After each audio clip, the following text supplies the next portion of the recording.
Nada, ni más ni menos. Y ahora vamos a un tema, Carmen, que no tiene nada que ver con Internet, que viene de mucho más antiguo, diría desde que el hombre es hombre, y que siempre lo tenemos, aunque no creamos o dejemos de creer, en lo más profundo de la mente primitiva. Alma o ánima, lo que los griegos llamaban psicos, siempre presente, y según la Iglesia es posible que recibamos visitas de esos seres entre dos mundos. Vamos a hacer un recorrido esta noche muy especial.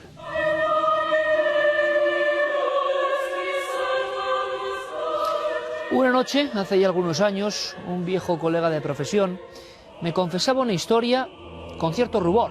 Le costaba desvelar su secreto. Quizá porque era un hombre científico, pragmático y desde luego no creía en habladurías y mucho menos en fantasmas. Todo ocurrió en una vieja corredoira, junto a un cruceiro donde había algo parecido a esto. Un peto de ánimas. Por las tierras gallegas, leonesas o zamoranas es muy fácil encontrarse con ellos. Son como el recuerdo en piedra de una cultura popular que ya casi ha desaparecido. Solo nos quedan estas caras vacías, estos ojos huecos, este testimonio de lo que fue el temor y la veneración al mismo tiempo a los que estaban en el tercer estado. Ni cielo ni infierno. La historia del purgatorio además ha causado muchos quebraderos de cabeza en la España rural. Este amigo me contaba que una noche sintió un miedo como nunca antes había notado. Menos mal que llegó hasta el peto de ánimas y casi se guareció tras él. Era como si el viento hubiera cobrado forma, sentido, sonido, y como si alguien, pero alguien que no era de este mundo, persiguiese y siguiese sus pasos. Y notó la amenaza que solo de vez en cuando se aparece en nuestra vida, la amenaza quizá de lo sobrenatural. Desde entonces, mi viejo amigo mira los petos de ánimas con otros ojos. Nosotros vamos a zambullirnos en un tema teológico y parapsicológico apasionante. Ese tercer estado, las ánimas del purgatorio, ¿dónde están? Y sobre todo, ¿es capaz esa entidad incorpórea de volver? ¿De pedirnos algo? ¿De regresar por una venganza? Las historias son fascinantes. Hagan un esfuerzo, pongámonos en la coordenada de otro tiempo. Viajemos en busca de ese tercer estado. Viajemos en busca del secreto, del último gran secreto del purgatorio.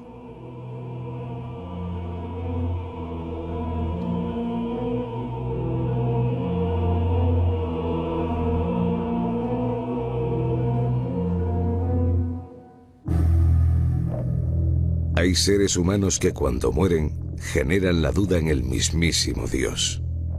Sus almas no son lo suficientemente puras para el encuentro con el Creador, ni están tan mancilladas con pecados como para condenarlos eternamente. Su deber es cumplir penitencia en tierra de nadie, en otra dimensión donde reinan el fuego y las sombras.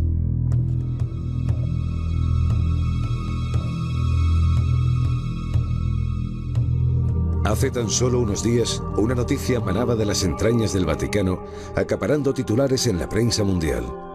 Benedicto XVI abolió definitivamente el limbo, gracias, según expuso, a la gran misericordia de Dios. Este lugar sin gloria ni tormento, al que eran enviados según la doctrina católica los recién nacidos muertos sin bautizar, ha desaparecido. Quedan por tanto tres estados que cobijan a las almas: cielo, infierno y el más inquietante de todos, el purgatorio. En la Divina Comedia, obra cumbre de su tiempo, Dante expone el camino por el que pasan las almas hasta su salvación a través de un viaje iniciático en busca de su amada fallecida. El poeta recorre el infierno, que describe como 9 círculos que representan los más oscuros defectos del ser humano. El cielo es una inmensa rosa en cuyos pétalos habitan almas, y el purgatorio, el nexo entre uno y otro, lo plasma como una montaña, que a medida que se va escalando, se redime cada uno de los pecados capitales. Alejados de la gloria del cielo y de las llamas del infierno, sin la compañía de ángeles ni demonios, estos espectros vagan indefinidamente hasta obtener el pasaporte hacia el cielo. De las oraciones que por ellos hagan los vivos dependen sus horas entre los muertos.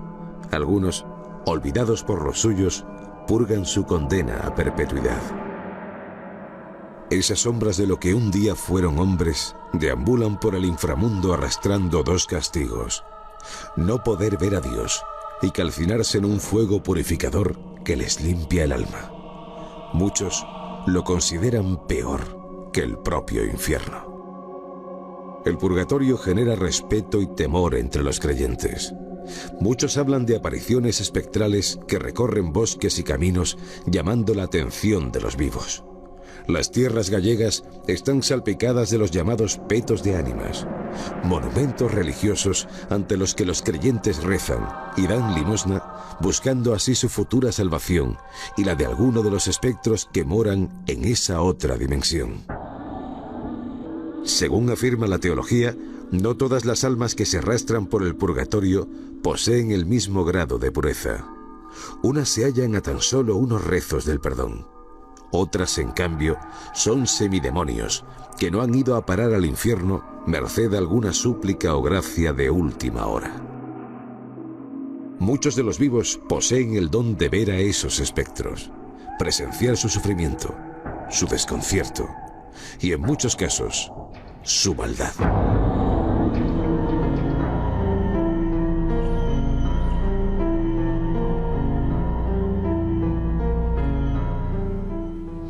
Iniciamos nuestro viaje tan particular al mundo de las ánimas y lo hacemos con una compañera de excepción, licenciada en Pedagogía, escritora de éxito, María Vallejo Nájera, que además es la tercera hija de ese gran psiquiatra, Juan Antonio Vallejo Nájera, que tantas obras hizo importantísimas, y por eso me sorprende, esta es su última obra, Entre el cielo y la tierra, historias curiosas sobre el purgatorio, como una hija de psiquiatra, una mujer que vive en el mundo de la ciencia y de la investigación de la mente, empieza a investigar sobre este asunto tan resbaladizo, tan extraño, tan para muchos incomprensible en el siglo XXI. María, buenas noches. Hola, buenas noches, Iker. ¿Que cómo lo empiezo a estudiar? Pues por una razón, porque soy creyente, soy católica, soy muy creyente y también soy hija del psiquiatra. Y mi padre también respetaba mucho estas cosas, él también era muy creyente. Y la curiosidad me tiró hacia este tema, que es un tema absolutamente fascinante. También lo he estudiado desde el punto de la mente, lo he hablado con varios psiquiatras y lo que nos tenemos que fiar para hablar de este tema es de la Iglesia Católica. Y por eso estoy aquí, para contaros lo que he averiguado. Hay mucha polémica y muchos amigos nos han escrito sobre limbo, purgatorio, cambios importantes en ese mapa del más allá. Mucha gente cree, María, que lo que se ha eliminado de un plumazo también es el purgatorio. ¿No es así? No, es cierto, no. Nunca se ha eliminado el limbo porque nunca se aceptó. Era simplemente una opinión un poco generalizada dentro de la Iglesia. Pero es que el purgatorio es dogma de fe. Esta fue la primera sorpresa con la que yo me encontré. Es decir, que toda persona bautizada católica debería de creérselo a pies juntillas, diciéndolo así coloquialmente. Es una realidad tremenda dentro del catolicismo, hasta el punto que se considera un tercio del cuerpo de Cristo. El cuerpo de Cristo, los católicos creemos que está formado por tres partes: el cuerpo militante, que somos nosotros, los vivos; el cuerpo triunfante, que son los santos, los que ya han muerto y han llegado al cielo; y el cuerpo purgante, que es el purgatorio. Imaginaros cómo no lo pueden eliminar si es que forma parte del cuerpo de Cristo. Bueno, pues nosotros ahora, con la visión de la investigación, vamos a dar una pequeña sorpresa. Los tres y nuestro compañero Javier Sierra la conocen muy bien. Una pequeña iglesia, Sacro Cuore del Sufragio, ¿no? Efectivamente. En Roma, una iglesia muy peculiar, que luego María nos va a contar algunas anécdotas. Una iglesia extraña, vamos a llamarlo así, porque es así. Y nosotros, como decimos, con nuestra pequeña cámara en mano, nos metimos en la zona de la sacristía. Desde luego, el chivatazo había correspondido a María Vallejo Nájera y también a la labor de una gran amiga, Paloma Gómez Borrero. Y caramba, era verdad. Allí, un poco escondido, en una iglesia de muy poca afluencia, había un museo de las ánimas. Y esto ya nos interesa como investigadores. Es decir, la Iglesia ha ido recopilando muestras físicas de la presencia de estas entidades. Lo sorprendente, María, bueno, era ver toda esa serie de pruebas sin tampoco ningún tipo de, vamos a decirlo así, turismo, solitarias, un poco abandonadas, ¿verdad? Y las marcas principales de las supuestas ánimas eran como marcas de fuego, como manos, dedos, desde el siglo XVI-XVII.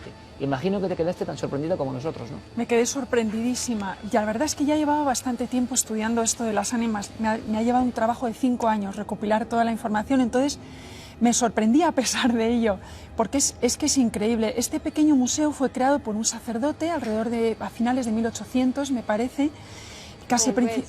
Efectivamente, un sacerdote que tenía una gran devoción por las almas del purgatorio, y la Iglesia, el Vaticano, le permitió ir recopilando estos pequeños trofeos, entre comillas, que son físicos, es decir, Cada pieza corresponde a una aparición de un alma del purgatorio que ha aparecido a otra persona, generalmente envuelta en llamas, y ha tocado un libro, o ha tocado un gorro de dormir, o ha tocado un hábito de una monja, y se ha quedado impresa esa quemadura.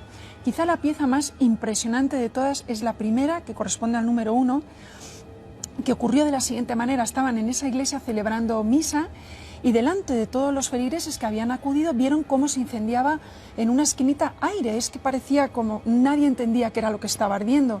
Dieron la voz de alarma, fueron corriendo por cubos de agua, pero antes de echar el agua, esa imagen llena de fuego desapareció. Y cuando desaparecieron las llamas, vieron que una figura humana se había marcado perfectamente en el mármol del fondo de la iglesia. Y está en ese pequeño museo, ¿no? Y ese acontecimiento que ocurre allí hacen que allí precisamente se vaya generando durante muchas décadas ese museo insólito.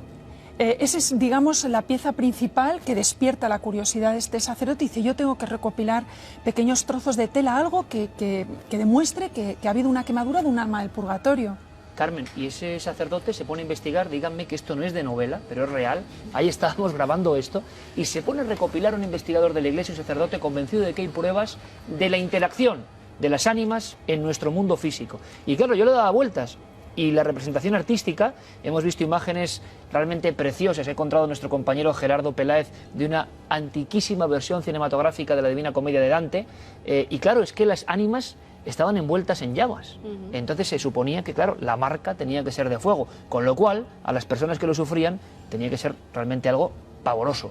Y empiezan a surgir elementos como el que antes hablábamos, que tienes ahí, que es todo un clásico, esa reproducción sería el tipo, ¿no? El tipo de esas marcas candentes. Investigación de la Iglesia en la, vamos a decirlo así, en la congregación del Sacro Cuore del Sufragio. Sí, esta pertenecería al convento de San Francisco en Todi. La hermana Clarisa, Isabella Fornari, dice que cree que son las manos del padre Mancini. Se queda en esta impronta en la mesa. Esto es una mesa de madera que la iglesia además le dice que por favor que recorte el trozo precisamente para que estuviera después en este museo, y en otras dos telas queda esa impronta del padre Mancini. Pero fíjate, Iker, ya desde mucho antes hay tratados de parapsicología, de ocultismo y de demonología en los que se habla de manos incandescentes. Se les llama así porque son improntas que dejan las almas del purgatorio en algunas ocasiones, pero en otras las dejan figuras demoníacas que vienen a buscar algo. Ojo, hablamos siempre, ahora mismo, desde la perspectiva de la teología, es decir, sí, no de la investigación, sino de la teología, y lo observamos con mucha curiosidad. Libros, yo tengo algunos de mi biblioteca particular, en los que se recogen esos tratados con el demonio, en los que algunos de los pactos demoníacos vienen firmados con esta mano negra. O sea, son cosas entre el cielo y el infierno, como muy bien dice María en su libro, en este caso entre el cielo y la tierra. Siempre ha estado entre dos mundos, como las almas del purgatorio, entre lo que es bueno, las almas que vienen a pedir rezos, y lo que es malo, el demonio que viene a avisarnos de que su figura está ahí, que hemos hecho un pacto con él y que tarde o temprano deberemos pagarlo. Claro, ahora muchos amigos de Cuarto Milenio dirán, bueno, le estoy dando un enfoque desde el punto de vista de la creencia cristiana, católica, pero yo me digo, hay muchas personas, incluso completamente descreídas, que han sufrido este tipo de apariciones. Muchísimas, que te han escrito, que has ido investigando, gente que no creía en nada y que han vivido el mismo fenómeno. Efectivamente. Uno de los casos, lo comento en el libro, es el de un cirujano. Yo aposta he escogido personas de la alta sociedad, no por grupo social, sino por formación. Entonces son todos arquitectos, abogados, hay un gran economista. Bueno, pues el que yo llamo cirujano tiene otra profesión, es un hombre muy conocido en su profesión, y él es una persona descreída. Él es bautizado católico, pero es muy tibio y nunca le ha interesado el tema de la iglesia, ni siquiera acude a misa. Y sin embargo alquila al pobre una casa en Madrid, específicamente en la calle Serrano, esto sí que es cierto, que fue en la calle Serrano, y se la alquilaban muy barata. Al poco tiempo descubre por qué era tan barata. Allí se movían los muebles, se movió una tetera un día, otro día se cayó un cuadro que casi mata a uno de sus sobrinos. En otra ocasión estaba uno de sus sobrinitos pequeños corriendo por el pasillo y el niño dice que le sujetó un viejo por la espalda, por los típicos tirantes de goma que llevan los niños, y que cuando mi amigo se acercó al niño le soltó, y además él vio perfectamente cómo le golpeaba la goma de los tirantes, ¿no? Esta persona me cuenta a mí todo esto, y yo le intento explicar desde el punto de vista de la Iglesia. Digo, mira, la Iglesia ha investigado esto durante 2000 años Ellos lo llaman almas del purgatorio. Lo que tienes que hacer primero es ofrecer una misa en la casa y segundo orar, porque lo que están haciendo es llamar tu atención. Lo curioso de este caso es que no solo lo vio él, porque una vez dio una fiesta a todos sus amigos y invitados encontraron a 2 o 3 damas vestidas con ropajes del siglo XIX, con miriñaque, con abanicos, abanicándose en la escalera antes de llegar al propio piso de mi amigo, ¿no? Y pensaron que se trataba de una fiesta de disfraces. Dijeron, vaya por Dios, no nos hemos disfrazado y vamos a ser los únicos sin disfraz. Cuando acudieron a la puerta se dieron cuenta que no. Cuando bajaron otra vez a la escalera habían desaparecido. Sí, sí, justo en la entrada, digamos. Es muy curioso lo que dice María, porque hace un par de semanas hablábamos de otro ambiente completamente distinto, la Asturias profunda, con todo el respeto, porque además nos trataron fenomenal, el miedo del Rayán. ¿Se acuerdan? La visión es de una figura negra que se presenta y que genera ciertos fenómenos de movimiento de objetos, movimiento de una cuna, y todos los fenómenos, sea como fuere, acaban con una conversación cara a cara de la principal implicada en el asunto con esa sombra. Al día siguiente se despierta y deja una vela a las ánimas benditas en la tumba, en la lápida, y a partir de ahí, bueno, y unas misas. Sí. El elemento de las misas en la historia de la parapsicología, sea lo que estamos viendo, parece que funciona. Parece que calma a esas almas que vienen persiguiendo algo, sobre todo que sus familiares... Si es que son almas. Si es que son almas, claro, siempre estamos hablando desde el punto de vista de la hipótesis. Pues persiguen o que se les rece, porque necesitan esos rezos para ascender a niveles superiores, o necesitan esa luz de la que desde siempre se habla para ir precisamente hacia el cielo, para purgar sus pecados, en este caso, como pasaba con el miedo de Rayán, ¿no? Lo curioso es que en otras culturas, alejadas incluso de la cristiana, se habla de fenómenos muy parecidos. Sí. Hablamos de la cultura japonesa, con esas entidades que aparecen, mujeres sobre todo, entre llamas, apareciéndose y generando un gran temor, lo comentábamos la temporada pasada, y que el cine de terror japonés ha representado perfectamente. Y en el fondo estamos ante el mismo misterio, ante la interacción en nuestro mundo de otras cosas ajenas que luego cada uno intenta interpretar. Y otras culturas, en gran parte de África, y nosotros lo pudimos ver cuando estuvimos en Túnez, había a la entrada de las cuevas donde vivían, incluso de las casas, siempre el mismo símbolo, una mano negra puesta a la entrada, precisamente para que los espíritus demoníacos, sobre todo, no pudieran penetrar dentro de esas viviendas ni hacer el mal a los que estaban en ellas. Bueno, María, que es una mujer que se mete en la investigación de forma concienzuda, como el resto de sus libros, nos cuenta historias curiosísimas de personas que, como decíamos, han tenido miedo incluso, otros no, a revelar su identidad. Una de las más impresionantes tienen que ver con personas religiosas, con monjas, como este caso en Alemania, año 1921, que ahora vamos a ver y luego comentamos. Sí tengo que decir que la imagen puede impresionar un poco, pero es que, según el relato y la investigación de la Iglesia, fue exactamente así. Y es que a veces esas ánimas pueden venir, yo no sé si con intenciones más o menos extrañas, o desde luego con un aspecto aterrador. Lo vemos y ahora lo comentamos. ¿Os parece? Vamos a verlo. Según recogen los viejos archivos de una diócesis de Berlín, en 1921, en algún rincón de Alemania, una monja franciscana comenzó a tener unas extrañas visitas. Una noche en su celda, mientras se disponía a dar por finalizado el día, una mujer apareció de la nada. Una mujer muy diferente a cualquier otra. La religiosa, atemorizada, comenzó a rezar por ese ser a mitad de camino entre humano y fantasma. Cuando alzó la vista del rosario, vio sorprendida cómo el grueso clavo se iba aflojando y unos agónicos murmullos comenzaban a brotar de la boca del espectro. Noche tras noche, la mujer regresaba y los rezos de la monja destornillaban esa inhumana mordaza. Hasta que un día cayó al suelo liberando por fin la voz del ánima y su alma. En vida había pecado, calumniado y difamado. Las oraciones de la franciscana la libraron del purgatorio, mostrándole la luz divina.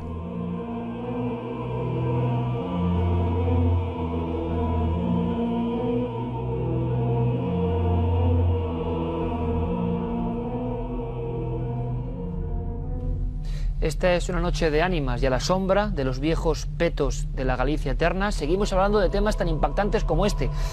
Investigaciones en su día oficiales de la Iglesia sobre casos de religiosas que tenían este tipo de visiones. ¿Fue así, María, exactamente? Efectivamente, fue así. Esta mujer es una mujer anónima, en su diario no dicen quién es porque así lo prefirió su director espiritual, los documentos están ahí y lo que lo obligaron a escribir fue su diario. Ella no vivió estas experiencias toda su vida religiosa, solo fueron de 1921 a 1928 y luego estuvo muy agradecida de que cesaran porque ella sufrió muchísimo.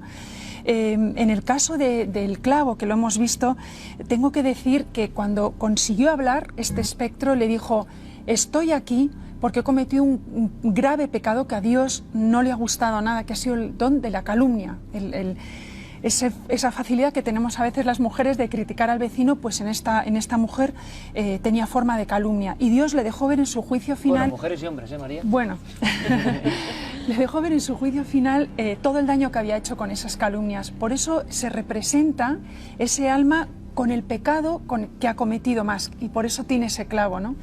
Es muy impresionante. A mí es de los casos que más me ha impresionado. Además, hay una cosa muy curiosa, y es que lo veíamos en esa vieja película de Divina Comedia, en descripciones antiquísimas, y también lo vemos en muchos de los casos de la parapsicología.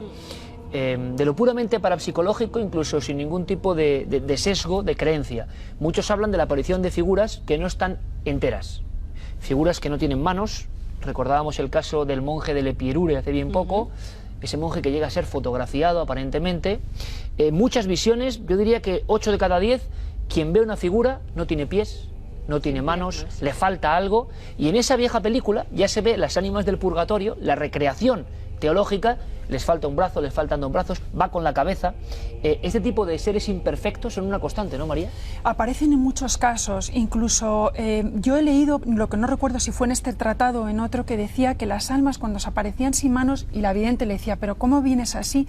Decía: es que yo robé, era ladrón. Entonces Dios permite que se le vea sin manos, las manos no han servido nada más que para maldad, con lo cual en el purgatorio no hay manos, ¿no? Lo curioso en ese... Bueno, primero, cuéntame, María, vamos a saber qué es esto de aquí, por ejemplo, ahora, Carmen. Este delantal. Pero vean un poco la sensación, y en Roma en plena noche, yo sinceramente no os voy a engañar, yo es que estaba pensando en la película La Profecía, que ocurre en Roma de noche, todo ese ambiente, un capitel con las ánimas del purgatorio abrasándose esa noche, y esa iglesia que siempre estaba cerrada, y donde no había casi nadie. Y cuando entramos, la misa, solo 2 feligresas, el cura, no sé. Es una iglesia rara, hay que decirlo. Es curiosa, Iker. A mí me costó muchísimo entrar, siempre que iba estaba cerrada, no tenía muchos días, me había escapado solo para ver la iglesia, y al final me presenté un día prontísimo, hasta que la abrieron me colé, y efectivamente una misa muy corta se estaba celebrando, 4 viejecitas, me llegaban todas por el ombligo, eran muy mayores, yo soy muy alta, y se fueron. Y yo dije: ¿y dónde está el museo? ¿Realmente dónde está? Me costó encontrarlo, perseguí como pude al sacristán, y me metió, es un cuartito, tú lo has explicado, muy pequeño, donde están todas estas piezas. A mí también me dio un poco de miedo y sentí un par de escalofríos por el cogote. En la zona, sí, según nos comentabas también, María, habían ocurrido extraños incendios. Esto lo he descubierto hace muy poco tiempo. Suerte. Sí, lo he descubierto hace muy poco tiempo, estaba ya el libro publicado, por eso no lo incluí. Es una persona que vive en Roma, es española, casada con un príncipe de estos romanos, conoce muy bien la tradición romana, y me contó que de sus amigos nadie quiere ir a esa iglesia porque tiene muy mala fama, se ha quemado en varias ocasiones en siglos pasados. Hay una leyenda de que había habido una muerte de pues me parece que era un sacerdote que murió en extrañas circunstancias, que le asesinó un mendigo. En fin, corren todo tipo de rumores. El caso es que yo estaba ahí, a mí me dio un poquito de miedo, había muy poca gente, y el purgatorio se explica de una manera un poco extraña, pero ahí está. Ahí está, con piezas extrañísimas, con piezas muy raras, un lugar único en el mundo que, como digo, grabadora en mano, hemos querido dar a conocer a todos ustedes. Y hay piezas que hemos reproducido, nuestro equipo de atrecistas ha reproducido magníficamente, pues esa cosa que yo no sé qué es, veo de nuevo la mano negra. ¿Qué es? ¿Cuál es la historia? Es un mandil con una impronta. Se cree que esta impronta es de la religiosa Clara Sluders, que falleció a causa de la peste negra, y que dejaba su impronta en algunas de las telas, como vemos, incluso debajo. Podemos ver que hay otro trozo donde están las 2 manos. Esto ocurre en octubre de 1696 sobre el mandil de Sor María Herendorps. y desde entonces se ha quedado ahí marcado. Y que parecen además como si viéramos la sábana santa, que parece como un poco quemado y se ha quedado toda esa figura, pues en este caso es igual, lo que pasa que más marcadas en negro, como si estuvieran carbonizadas. Son como imágenes de otro tiempo que regresan y que a veces son absolutamente rotundas, reales, están ahí. Lo asombroso es cuando hay una comunicación, cuando realmente hay un mensaje, que esto sí que nos suena, nos puede parecer un poco lejano, ¿no, María? Esto ocurre mucho. Desde luego, los casos que yo he estudiado, en el caso del capítulo de Julieta, esta chiquita que también ve las almas del purgatorio desde niña, la hablan, la cuentan cosas, ella a veces descubre... Desde niña, es un elemento muy curioso. Sí, ella se dio cuenta por primera vez que no era una niña normal cuando la llevan por primera vez al cementerio. Se muere la abuelita del pueblo, estas chiquitas de Colombia, vivía en un pueblito de Colombia, ahora vive en Madrid. Y la llevan y dice que se sorprendió muchísimo porque vio todo el cementerio lleno de gente.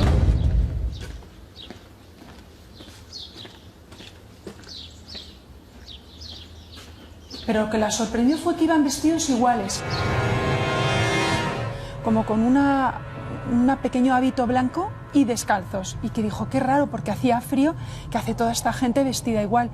Y al ratito se dio cuenta que solo la miraban a ella, todas estas personas solo se fijaban en ella.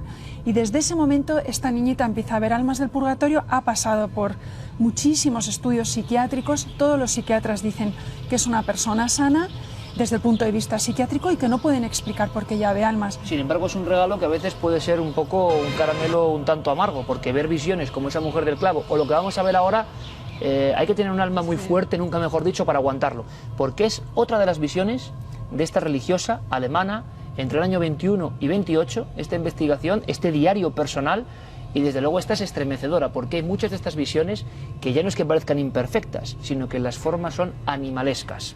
Vamos a verlo. Años después, la monja vio a través de la ventana una sombra que parecía un mono subido a un árbol. Cuando cruzaron las miradas, bestia y religiosa, la franciscana quedó petrificada, reconociendo a un ser humano en los ojos endemoniados de aquel ente animalesco. La religiosa rezó por ese animal, que antaño fue hombre. De simio, se transformó en serpiente. Algunas noches reptaba en busca del lecho donde descansaba la monja. Al cabo de los meses, el reptil tomó forma humana. Envuelto entre tinieblas, atacó con virulencia a la monja en un acto de ira y desesperación, mientras ésta continuaba rezando encomendada a un fragmento de la Veracruz que sujetaba entre sus temblorosos dedos. Entre oraciones y súplicas transcurrieron los meses y el ente diabólico recuperó su ser. Se trataba de un monje. Una grave falta le había condenado hasta casi convertirlo en demonio. Ya había purgado sus penas. Ya estaba en paz con Dios.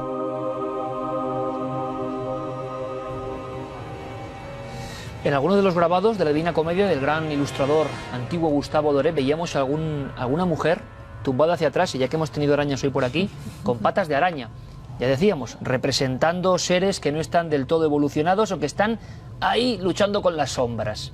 Bueno, pero este es un caso extremo, ¿no? En las visiones llegan a ser de monos, visiones agresivas que llegan a agredir a las personas, serpientes. Efectivamente, y queréis que esta monjita tuvo un don muy complicado de llevar, la verdad, y era que veía las almas del purgatorio más cercanas al infierno. Tú antes has comentado que en el purgatorio hay muchos niveles, es cierto, y en todos los tratados de teología que he estudiado, de escatología, que he estudiado sobre esto, y los santos lo dicen, que ven muchísimos niveles. Las personas que están muy cerca del cielo no tienen formas grotescas, es la forma humana la que se presenta al vidente, generalmente lleno de luz y transmite mucha paz. Pero también hay almas muy cercanas al infierno que se han salvado por una pequeña oración de sus madres, por alguien que ha ofrecido una misa, y Dios en su misericordia ha dicho, bueno, al fondo del purgatorio. Y estas son las almas que se aparecen a esta pobre mujer. El caso que acabamos de ver fue terrorífico. Ella cuenta en su diario que le vio la primera vez detrás de la ventana y que se pegó el susto de su vida, pensó que era un gorila de verdad, un mono de verdad, y a la noche siguiente ya atravesó la ventana, atravesó la pared. Espeluznante. Ella no entendía por qué Dios le había dado esta este don incluso rezaba muchísimo para que Dios se lo quitara. Le decía, Señor, por favor, no quiero salvar más almas del purgatorio, que lo haga otra persona más preparada. Pero es muy tierno el diario, porque dice que enseguida se arrepentía. Decía, ¿cómo voy a ser tan egoísta? Si Dios me ha dado este don de orar por ellas, ¿cómo voy a rechazarlas? También es curioso, porque aunque no lo cuento en el libro, este mono lloraba mucho. Primero la intentaba dañar, pero ella se defendía con oraciones y sobre todo con agua bendita, con un trozo de la Veracruz que tenía en la mesilla. Y entonces dice que salía el alma disparada y se chocaba contra la pared y se ponía a llorar desconsolado. Y decía, si tú me tratas así, ¿quién me va a sacar del purgatorio? ¿Y era un monje? Era un monje, acabó siendo un monje. Y es aterrador el final de la historia, que no la habéis puesto. Ella una noche se le aparece este hombre ya vestido de monje y le dice, ven. Y la pobrecita se levanta, se pone sus zuecos y una manta porque hacía mucho frío y le sigue por todo el convento, ve que va muy rápido por los pasillos, llegan a las cocinas y con gran estupor ve que levanta el monje y va directo a una especie de trampilla que había en la cocina, escondida debajo de un montón de cubetas, lo que yo entiendo por eso que no debían de utilizarlo las monjas. Lo levanta y ve unos escalones y le dice el monje, sígueme. El valor que tuvo que tener esta monjita para decir, Dios mío, ¿ahora dónde me lleva este y qué me va a hacer? Y sigue y se da cuenta que era una antigua bodega muy abandonada. Dice que la salpicó el olor a podredumbre y a humedad, y que el monje se acercó a una esquina del suelo y señaló el suelo y pegó un grito ensordecedor, y en ese momento desapareció. Y ella dice, inmediatamente tuve el entendimiento, Dios me dio el entendimiento de saber qué pecado cometía, y el pecado lo cometía aquí. No pone qué pecado era, no lo podemos saber. Nos lo imaginamos. Yo me estoy acordando, Carmen, de una fotografía que no hemos podido resolver, fíjate. Y María hablaba de unos niños o figuras vestidas de blanco. Hemos recibido algunas fotos que Guillermo nunca pudo resolver, de niñas vestidas de blanco, descalzas, corriendo en parajes invernales. Si no recuerdo mal, era en Irlanda. Estaba una niña corriendo descalza y parecía llevar un vestido de comunión completamente blanco, y esa es una fotografía que no pudimos resolver. Otra de las fotografías de fantasmogénesis dentro del ocultismo, que es más famosa y no se ha podido saber su trucaje fotográfico, es una de una especie de adolescente que está sentada sobre su propia tumba. Es verdad. Se ve la tumba perfectamente, varios turistas están haciendo fotografías de ese camposanto y de repente, como si estuviera llorando o con las manos en la cara. Una pose muy nostálgica, ¿no? Sí, una pose muy nostálgica, también vestida de blanco, descalza de nuevo, está sentada sobre su propia tumba, que luego comprobaron que era la de una chica adolescente que podría más o menos tener la edad de esa fotografía que se refleja.